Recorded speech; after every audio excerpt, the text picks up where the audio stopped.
Hello everyone and welcome to the weekly governance update here on VLGA Connect for the 3rd of July 2020 with Stephen Cooper. Good morning, Stephen. Good morning, Chris.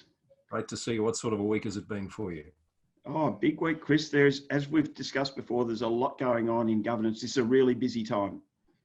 It's an exciting time too, Steve, with elections coming up, a new local government minister. We're going to talk about that with Catherine on the newsroom this week because she's had an audience with the minister. But what's your take on, I guess, the appetite for litigating some of these issues around election timing and ward boundaries, and whether there's some other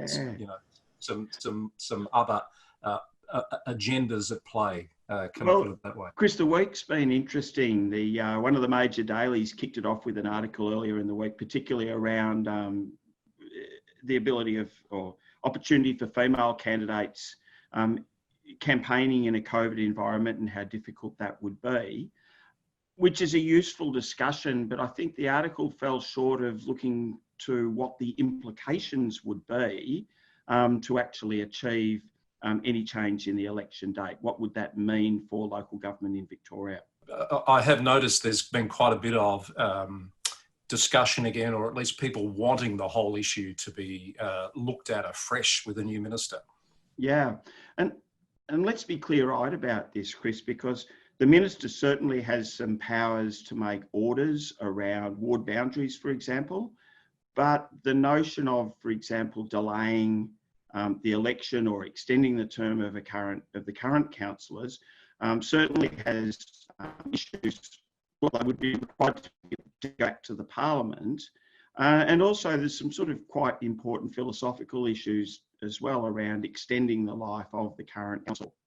In my experience, the fourth year of a fourth-year term gets pretty hard going for a lot of councillors. I can't imagine what a fifth year of a four-year term would be like. I think it's the worst kept secret in local government, Chris, that the polite way is saying it's a bit ratty, or maybe on a continuum, politics overtakes good policy in the fourth year. So extending out that kind of campaign period for existing councils will be difficult. There's a more pragmatic issue too, Chris, is that if a new council's elected, the first thing that they do is to adopt a council plan. That's an early priority. What does an existing council do if they stay on board, even if they are able to and you legislate? There's an interesting question, Chris, in terms of any councillors who are not planning on extending their term beyond October this year. So if those councillors were to resign and for some reason the council term was extended, how are those roles filled? Well, you can't really have an election because it's not safe to conduct an election, apparently. You have a count back and go back to those candidates who are still willing to take a position, who were defeated candidates in 2016.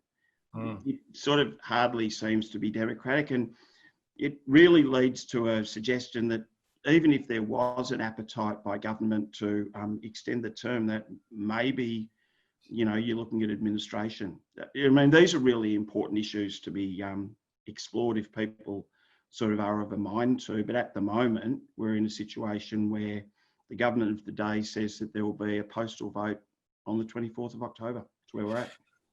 Yeah, so I guess it's more about the campaigning side of things, isn't it? Especially if lockdown is expanded or continues, but we'll just need to keep a watching brief on that, I think. Well, sorry, Chris.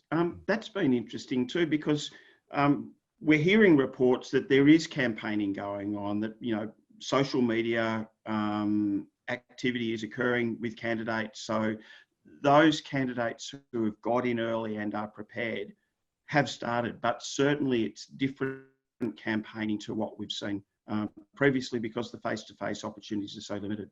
Indeed, it's just going to have to be a new way of doing things, clearly the way things stand at the moment. Now, talking of the election and candidates, the mandatory, I know we talk about this every week, and the VLGA program of candidate sessions continues. We're not into the mandatory phase yet, though, because we're waiting on these regulations. What's the mail, Steve? Is it almost here? Chris, I've been saying, I think for the last 2 weeks, that the election regulations are imminent. the mail this week is they are imminently imminent. So good on you. So yes, you have been saying that for a while, but any minute now, you think? well, I think so, Chris. Look, the department's been pretty open that they want to get the mandatory candidate material to the councils on the 13th of July, the week of the 13th of July. That really means that the regulations have got to drop before that happens to provide absolute certainty. So I'm happy to stand by imminently imminent. Okay, all right. We wait with bated breath, as they say in the classics. Now, you've been getting a handle on what LGV's got in store for us in terms of the rollout of the Act, the various events and activities that support people in implementing the Act. What's the latest there? Yeah, four things to talk about, Chris. Design of councillor induction training. Very shortly, the department will be looking to engage a working group to address that issue. And what they're going to be looking for is councillors, senior staff who have participated in supporting councillors through that induction process, and also support staff who you presume be your governance coordinators or managers. So they're looking for a small working group. The mail is, though, this is not a career development opportunity. There's a real need for hardheads who have been through the process before, because of, wisdom and experience will count. Okay, so if that sounds like you, as in a viewer who's watching us, what should you do? How do you put your hand up? I think get on that, keep an eye on that Engage website, Chris, and the information will be there. But I've given you the key selection criteria.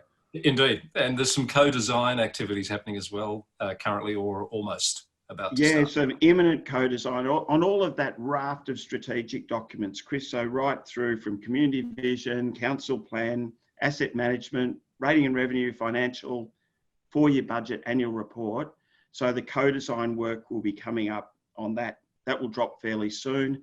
There is also a community engagement co-design on the 16th of July. So keep an eye on the Engage website for all of those things. Diarise 16th of July. So that sounds like that's imminent as well. That is quite imminent, Chris, on our imminent theme.